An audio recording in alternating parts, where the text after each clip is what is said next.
Hello and welcome to the Palmer's podcast, the podcast where we unpack the complex, the emotional and the sometimes misunderstood issues that shape our lives. I'm Jake Alidas, a departmental director in our private client department, and joining me today is my co-departmental directors, Donna Smythe and Helen Jago. How are you both today? Good, thank you. And you? Very well, thank you. Today we're tackling something that affects hundreds of thousands of people here in the UK, dementia. It's a topic that is deeply personal for many, yet often shrouded in stigma or confusion. Both Donna and Helen bring expertise and lived experience to the conversation and how dementia affects our private client matters. Let's get straight into it. For those who might not know, what exactly is dementia? So dementia actually is not a single condition. It's an umbrella term for a range of progressive neurological disorders that affect memory, thinking, language, and sometimes behaviour. The most common form is Alzheimer's disease, but there are others like vascular dementia, which is often linked to stroke or poor blood flow to the brain, and Lewy body dementia, which can often have symptoms similar to Parkinson's. So when we say dementia, they could be referring to any of these. Exactly. And they all have slightly different symptoms and causes. But what tends to unite them all is it involves some sort of damage to the brain cells, which affects over time how the brain functions. And what's tricky is it doesn't always start with memory. Which often leads perfectly into our next question. How do you distinguish between normal aging and something that's a little bit more serious? Well, I think that's the key, isn't it? I mean, forgetting where you put your glasses, that can happen to anyone. But forgetting perhaps what glasses are for or how you get home from your local shop, those are more concerning issues. And it's about a pattern of decline that interferes with everyday life. Let's go on to causes. Why does dementia happen? And can we do anything to reduce our risk? Well, there is no single cause. For Alzheimer's, for example, they look at a build-up of proteins in the brain that interfere with how the brain cells communicate. Other types, like vascular dementia, are often linked to cardiovascular issues, things like high blood pressure, diabetes, and smoking. As for the prevention, there's no guaranteed way to stop it, unfortunately, but you can try and lower your risk by keeping your brain and body healthy. The NHS has a brilliant campaign called What's Good for Your Heart is Good for Your Head, and that's really the takeaway. So the best advice is to eat well, stay active, avoid smoking, limit alcohol, stay socially connected to others, and manage things like cholesterol and blood pressure as best as we can. I think the thing is here is that, as Donna said, there's a lot you can do to reduce your risk, but it's also important to understand that no one can be blamed for getting dementia. It can happen to even the most healthiest person that on paper does everything right. So these ideas are really just to reduce that risk and just to try and stay as healthy as possible. Which brings us nicely to the legal side, I suppose. As lawyers, I always say it's never too early to put plans into place. Helen, from your point of view, when should people be thinking about things such as wills or lasting powers of attorney? I think as soon as you've got assets that need dealing with, it's never too soon, really. So as soon as you've got money in the bank or a house or property, especially if you've got children or a spouse or a partner you want to maintain, it's never really too early because none of us know when something could happen out the blue. So it's never too early to put something in place. Once you've lost capacity, it's too late to do any of those things. So the key is get it done as early as possible. I definitely agree with you there. I think capacity is key. The earlier someone sets up a lasting power of attorney, when they still fully understand what they're doing, the smoother things go. That's exactly right. A lasting power of attorney, or known as an LPA, allows someone you trust to make decisions for you if you lose capacity, either about your property and financial affairs or about decisions regarding your health and welfare. If a person with dementia hasn't already put in place an LPA and they lose capacity, their family or someone close to them would need to make an application to the Court of Protection, and that can be an expensive process and is both slow and emotionally draining. I think we were lucky. We sorted out our uncle's as quick as possible, not long after his diagnosis. I think it makes such a big difference down the line, especially when it comes to managing bank accounts and health appointments. I think having these documents in place has some form of security in place so that you can deal with the affairs straight away. Donna, capacity is something that we deal with a lot in law. Can you explain how it's actually assessed and what we do as lawyers to assess a person's capacity?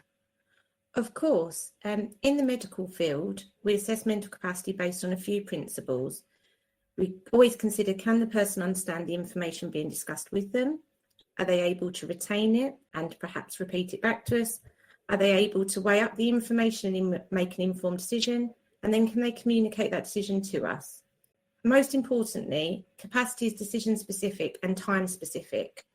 Someone might be able to decide what to eat, but not necessarily be able to manage their more complicated financial affairs. Also, capacity may change and fluctuate throughout the day or at different times. So we always have to consider the best time to speak to someone in order for them to be able to assess information and weigh it up as best as possible. And legally, everything Donna's just said there is reflected in the Mental Capacity Act 2005. It's not an all or nothing. You either have capacity or you don't. It's a case of, can that person make that specific decision in question? So as Donna said, they may be able to decide they want to go out and buy a chocolate bar, but they may not be able to understand that they need to reinvest in a complex ISA that's matured in lots of stocks and shares, for example. One point to note as well is that we assume capacity unless it's proven otherwise, and people should be supported to make decisions wherever possible. That's right. So in the legal sphere, we always try and deal with clients and families to support the person to make their own decisions, which means we consider things like visual aids where it's necessary, speaking to people in the right location, such as their own home, and speaking to them at the right time of day when they just might be more capable of retaining and weighing up that information. Would you think that capacity is the most important consideration when dealing with private client matters? To a degree, yes, on the basis that there's a lot that we can't do for people if they lack capacity. And also, while someone's got capacity, they have control over the decisions that are made in terms of who's going to be appointed to deal with their affairs. And they still feel like they're very much involved in their affairs, which is important. No one likes the idea that they might lose control of their own choices. Everybody wants their own liberty for as much as possible. And these documents really do lend themselves to that, because you get to choose who's appointed as your legal representative and who will be making decisions for you. You get to ensure that that person knows your wishes and how you'd like it managed.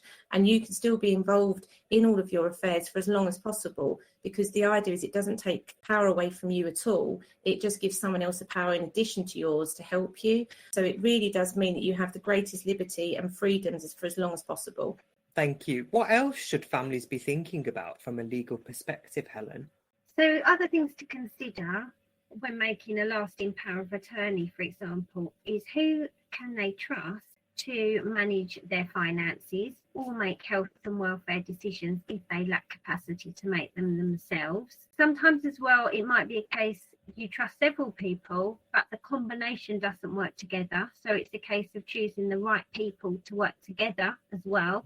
And also who's up to the job of managing those finances. So a very trusted son, for example, who absolutely hates finances and doesn't do any himself, isn't going to want to help, isn't necessarily going to be best placed to help you. So it is about talking through who would be right to be an attorney. And similar applies to a will, really. Who's right to become your executor, and who do you want to actually receive the assets? So they're important things to consider. And again, it's just taking back control to that person who maybe have the early stages of dementia, that they can put all these plans in place themselves. Would you recommend that a person has a will at the same time as drafting a lasting power of attorney, or can they be done independently or at different times? They are independent documents. We would encourage every adult to have a will. It's important to have them in place if you've got young family that you need to make provision for as to who would care for them in the event of your passing, but also if you've got any sort of financial affairs. Whilst it is a separate document, if someone's making a lasting power of attorney, it's the perfect opportunity to ensure that all of their other affairs are also all drawn up at the same time. So a will is a really important document to discuss at that time. That's particularly important where someone's been prompted to do a power of attorney, because unfortunately it does look like they've been diagnosed with Alzheimer's or dementia, or there is a chance that in the future they might have diminishing capacity. In order to make a will, you must have legal capacity and mental capacity in order to understand the decision you're making, the content of your will, and the people you're choosing. So it's a good time to do that at the same time as doing a lasting power of attorney. A solicitor can help deal with the preparation of will. They can also help assess what the capacity might be. Sometimes it's necessary to get a medical opinion where someone's capacity might be diminishing, but often a solicitor is able to help that person through the process and assess the capacity at the time for them to proceed.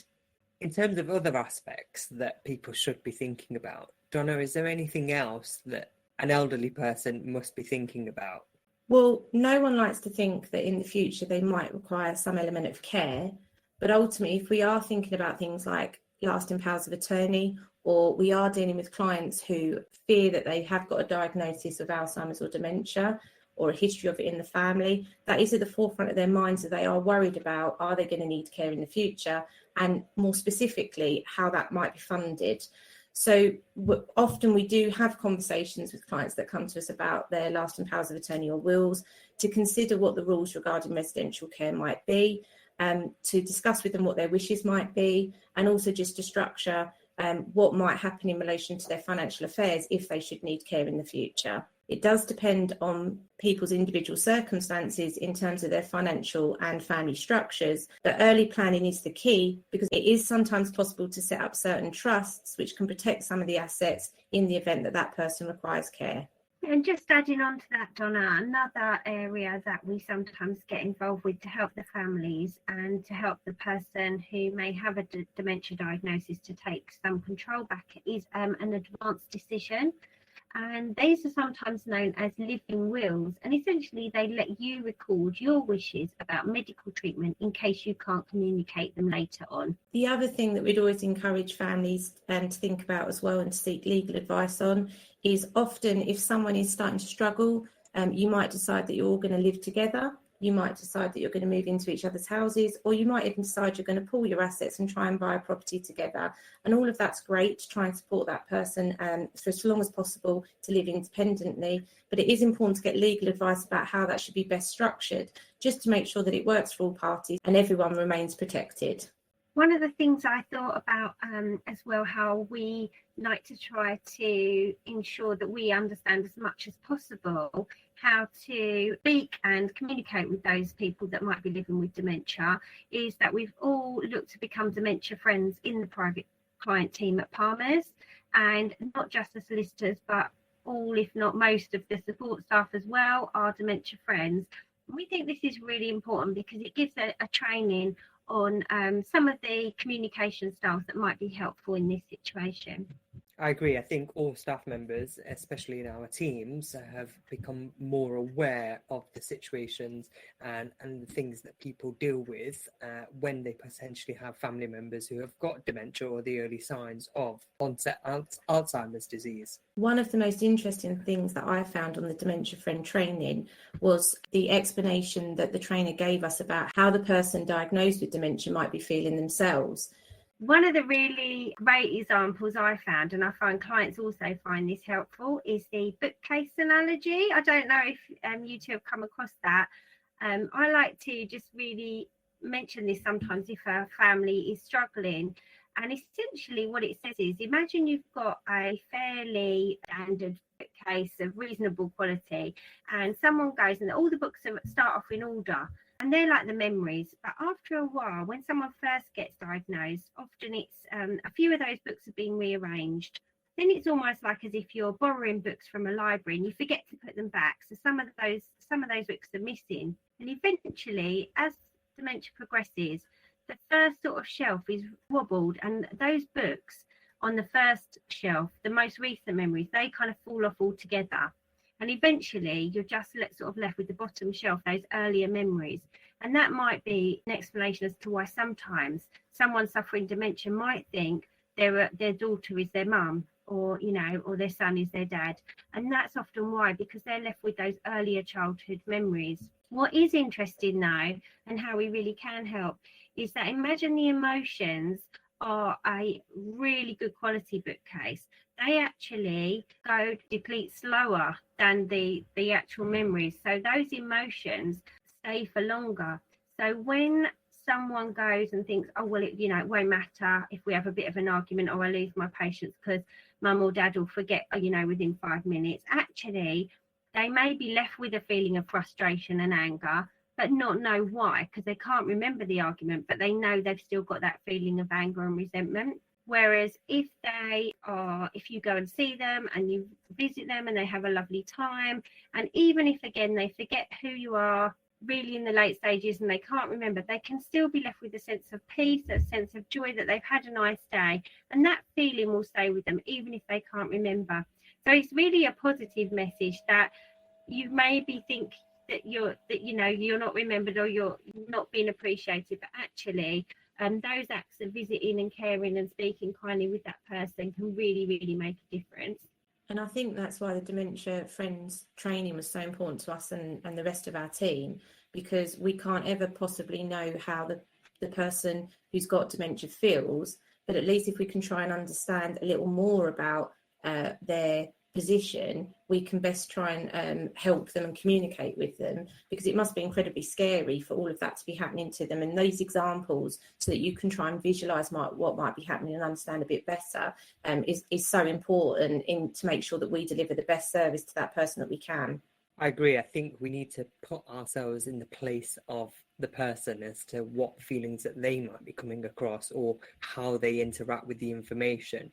That's why I think information is key, to make sure it's not too complicated, but has the right kind of avenue of the person that you're trying to reach. So if someone's listening today is worried about a loved one or themselves, what should they actually do first, Ronna? Well, first and foremost, speak to your GP. They can do basic memory assessments and refer you to a memory clinic if needed. It's always better to know early on and get the support that you need as to what the diagnosis might be. That support is crucial because it will make a real difference to that journey, which we realise can be difficult, but there is support out there for you. Yeah, and absolutely. And don't try to carry it all on your own. Get support, whether that's professional help or just someone to talk to. It is hard, but it's also full of moments of grace and connection if you allow for them. Thank you both for such valuable insights, legal, medical, and even a human insight. It's a tough journey, but one that becomes much more manageable when you've got the right information, the right people around you. We're releasing this podcast at the end of what's known as Dementia Week in the UK. If you've got any questions or queries, please do contact a member of our private client team. We'll be happy to assist. Thank you.